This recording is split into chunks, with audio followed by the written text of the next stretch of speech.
Muchos temas en la agenda para conversar con el secretario general de Gobierno, Marcelo Díaz. Ministro, buenas noches. Buenas noches, Daniel. Muchas gracias por la invitación. Varios asuntos. Partamos por una de las polémicas del día de hoy. La canción para el proceso constituyente, 24 millones de pesos. ¿Es eso efectivamente lo que se pagó? Te agradezco la pregunta porque leí hace poco un comentario que hizo Manuel García en su Facebook y quiero decir que él está diciendo la verdad.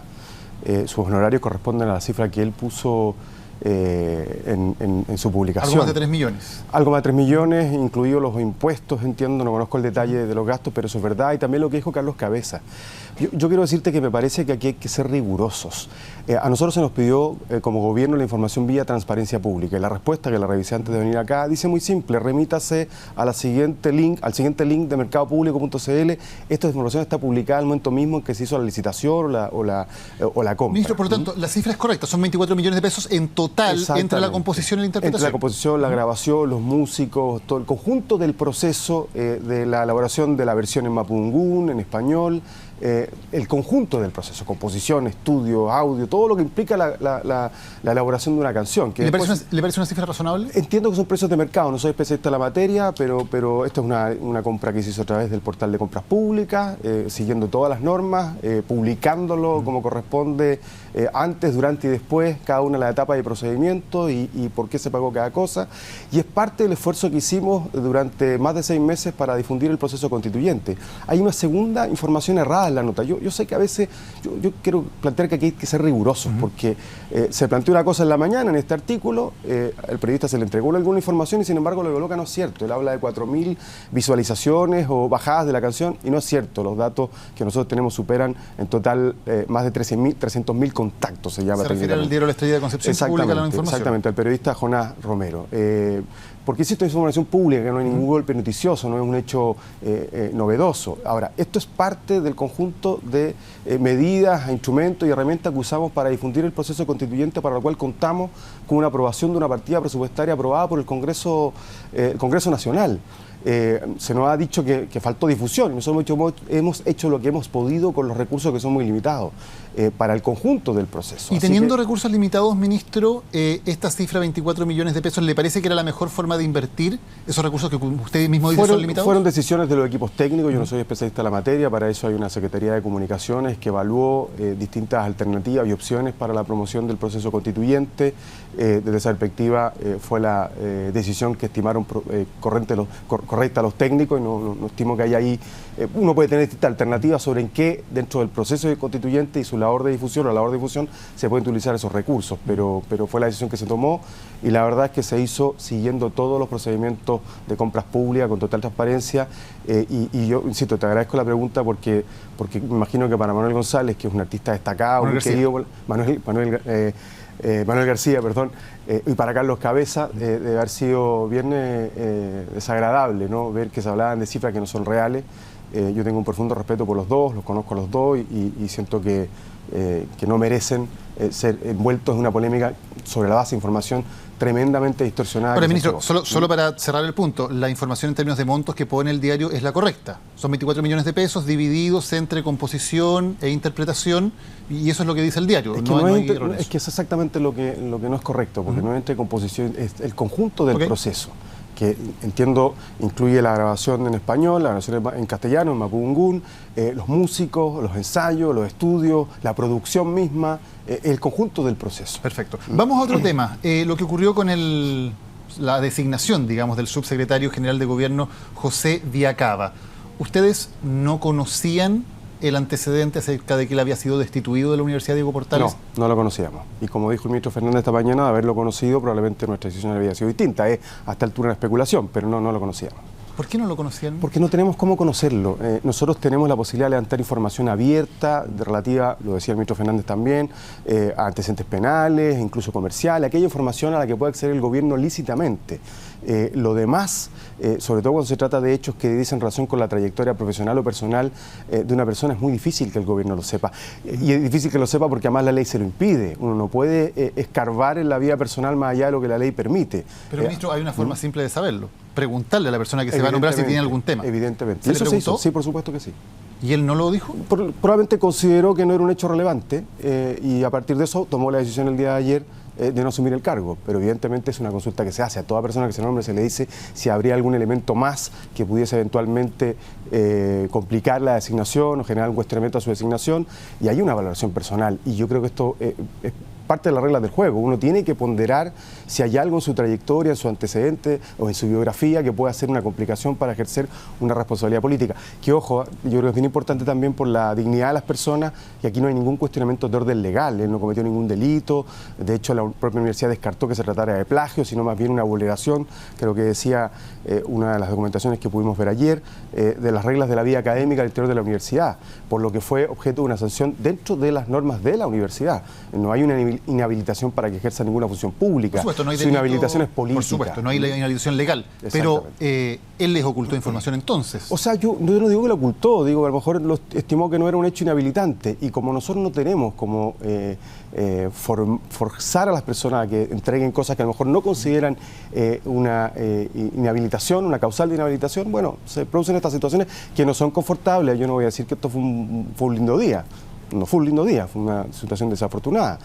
Pero se resolvió, tenemos que seguir adelante. Y considerando que esto ha ocurrido varias veces, pasó con 2 subsecretarios antes de que la presidenta Bachelet asumiera, luego ocurrió el caso del ministro Insunza, ahora ocurre de nuevo, ¿no será hora de establecer procedimientos más específicos? En otros países, cualquier persona que tome un cargo de cierta responsabilidad tiene que llenar un cuestionario bastante extenso antes de poder asumir el cargo. ¿No será hora de tomar ese tipo de resguardos? Se podría armar, es una buena medida, una buena iniciativa, se podría normar y regular. Pero hay también un cierto componente que tiene que ver con uno mismo, ¿no? Cuando va a asumir una responsabilidad pública, política, que está sometido a un escrutinio superior al que está sometido cualquier persona, uno también tiene que hacer una evaluación, pero podemos trabajar las dos dimensiones. Yo creo que uno tiene que aprender de este tipo de circunstancias. Ahora, ¿eso va a inhibir o va a impedir que vuelva a pasar? Ojalá, pero uno no puede dar eso tampoco por seguro. Otra cosa que llama la atención es que el cargo estaba vacante desde el 8 de julio, cuando renuncia el anterior subsecretario. Se demoraron 1 mes y medio. ¿Va a pasar de nuevo tanto tiempo antes de llenar un cargo importante como ese? Esperamos que no. El cargo está hoy día siendo servido, como se dice, por el subsecretario subrogante, el director de Administración y Finanzas, y está funcionando perfectamente, pero obviamente queremos poder resolver en breve al titular. Ministro, hablando en Perú, el expresidente Piñera dijo que el país, Chile, por cierto, perdió el rumbo y el ritmo bajo el actual gobierno. ¿Tiene razón el presidente Piñera cuando uno ve, por ejemplo, las cifras macroeconómicas de crecimiento, de empleo, que parecerían darle la razón en eso? Yo creo que no. Primero, yo lamento que juicios críticos respecto de Chile se hagan fuera del país en el marco de una visita de un expresidente de la República. Creo que hay una cierta dignidad de la República que va a acompañar siempre a quienes son expresidentes de Chile. A mí me correspondió, por ejemplo, cuando era embajador de Chile en Argentina, ir a acompañar al expresidente Piñera en una exposición que él hizo, donde fue muy crítico de las políticas públicas implementadas por el gobierno, pero fui en mi condición de embajador porque él goza de esa dignidad de ser un expresidente de la República. Pero más allá de eso, no comparto esa mirada. Yo creo que Chile está viviendo un momento complejo en general, porque hay una sociedad más exigente, hay una sociedad que está demandando cambios, transformaciones. Lo hemos visto estos días a propósito de las demandas sobre las pensiones. Probablemente hay también una agudización de algo que ya se venía arrastrando hace mucho rato, que es una pérdida de confianza de los ciudadanos en quienes toman decisiones, más allá del gobierno, más allá de la política, a quienes tienen alguna cuota de poder en la sociedad. Lo refleja con mucha fuerza la encuesta CEP, entre otras.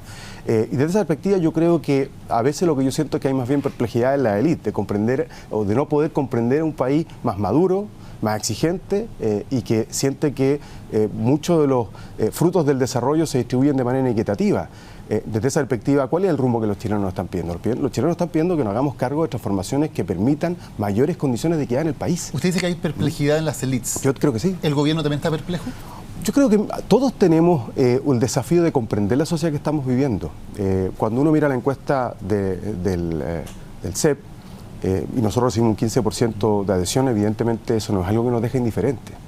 Y yo lo dije el viernes pasado, valorando la encuesta CEP, entregando un juicio respecto de ella, que sin prejuicio de eso, y esto no es que consuelo, mal de mucho, consuelo de tonto, sino más bien es decir, mire, las encuestas reflejan una mirada crítica respecto al gobierno. Yo le dije, con humildad hay que hacerse cargo, requiere esfuerzo, convicción, tenacidad, tesón para poder visibilizar lo que estamos haciendo, pero sobre todo para poder reconectarnos con la ciudadanía. Pero ese desafío no es una tarea que pueda abordar solo el gobierno. Debiésemos ser capaces sobre esto de construir un cierto sentido común. Déjame ponerte dos cosas en perspectiva. El mismo día viernes en la mañana, en La Moneda se promulgó la ley anticolusión. Y la presidenta en la ceremonia le agradeció al senador Espina, al senador Larraín, al senador Arboga, al senador Urresti, al diputado Soto, a todos aquellos que habían contribuido a sacar adelante esa legislación.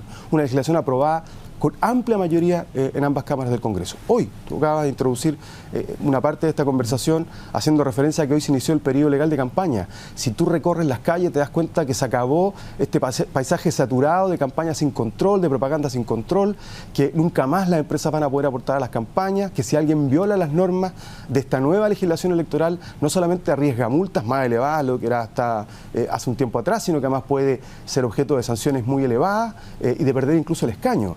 Cambiamos las reglas del juego.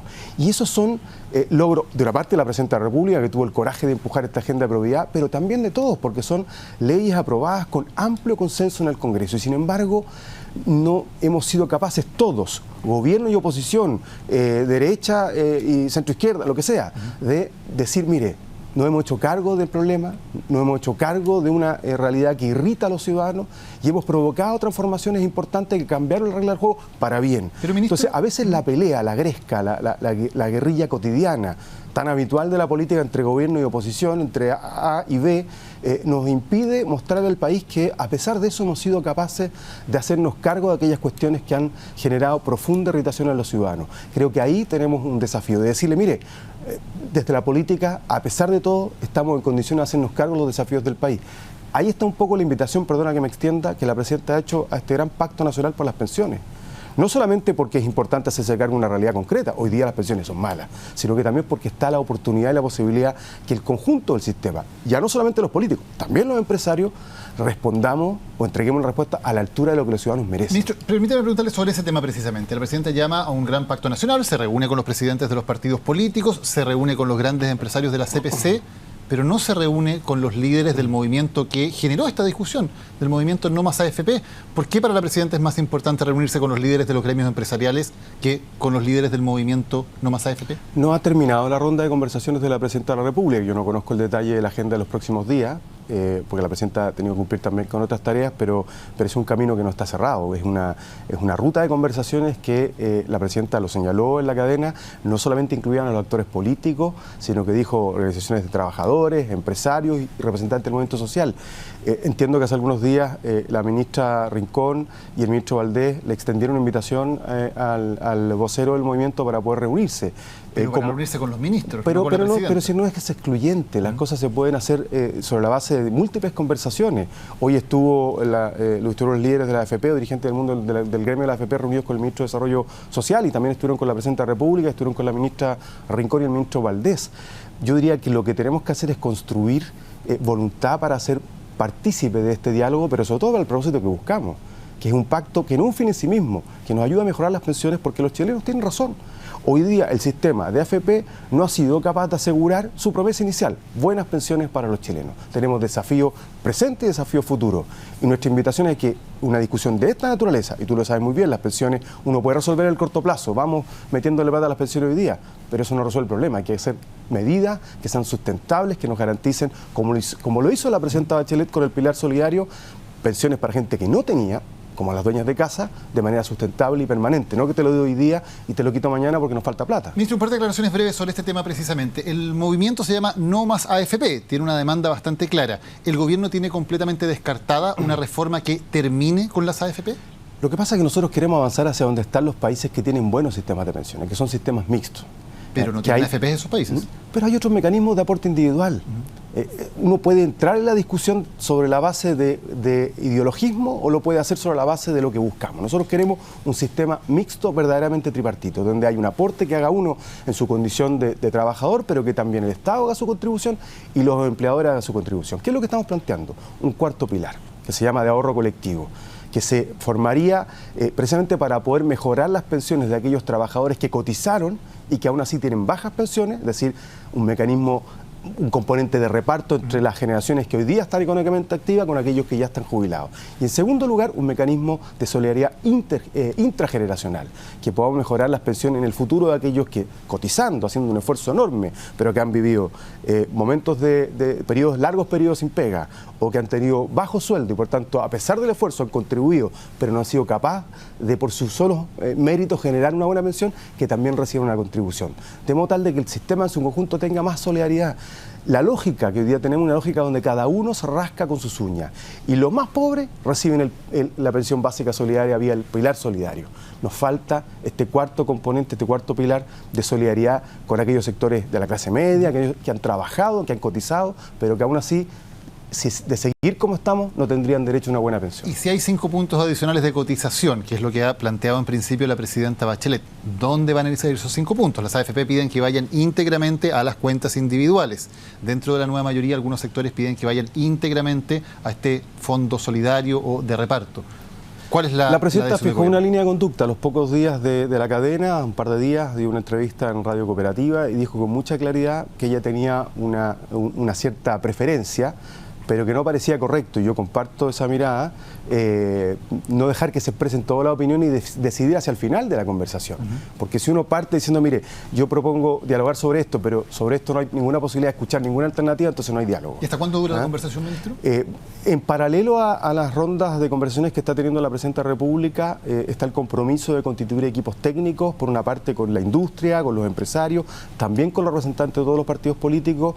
Esos equipos se están empezando a constituir. Hay conversaciones, seguimos trabajando nosotros como gobierno en distintos análisis y propuestas, porque no solamente este tema del 5%, están todas las otras medidas que planteó la Presidenta, pero nos gustaría, esa es una aspiración, que pudiésemos alcanzar un acuerdo que permita que haya un proyecto en discusión, ojalá hacia el fin del año, comienzo del próximo, a poder tener respuestas concretas para los chilenos en el corto plazo. Usted dice equipos técnicos con la industria, equipos técnicos con los partidos políticos. ¿No van a estar convocados los líderes del movimiento No Más AFP? Nosotros no tenemos ninguna restricción para convocar a la gente al diálogo, por el contrario, nuestra voluntad es que sea un diálogo nacional y lo que pedimos son 2 cosas: buena voluntad, disposición a acordar, y convicción sobre lo que tenemos por delante como desafío, que es mejorar las pensiones de muchos que hoy día están jubilados con bajas pensiones y aquellos que de no hacer nada hoy día tendrán bajas pensiones en el futuro. ¿Hay alguna posibilidad de que ya en este presupuesto, para empezar a pagarse el 2017, haya alguna medida de corto plazo para ajustar las pensiones más bajas, como piden algunos partidos de la nueva mayoría, que se haga algo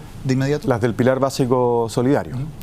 Mira, nosotros siempre podemos hacer esfuerzo. Ahora, esa discusión hay que darla en el contexto de la realidad que vivimos hoy día, una realidad económica más compleja, un presupuesto restrictivo, pero evidentemente uno reflexiona sobre todas las alternativas que tiene sobre la mesa. Yo he escuchado este planteamiento de los líderes de la nueva mayoría y nosotros no lo echamos en saco roto, sino que procesamos esa información, pero vamos a ser muy responsables del presupuesto también. Eso es una exigencia del país.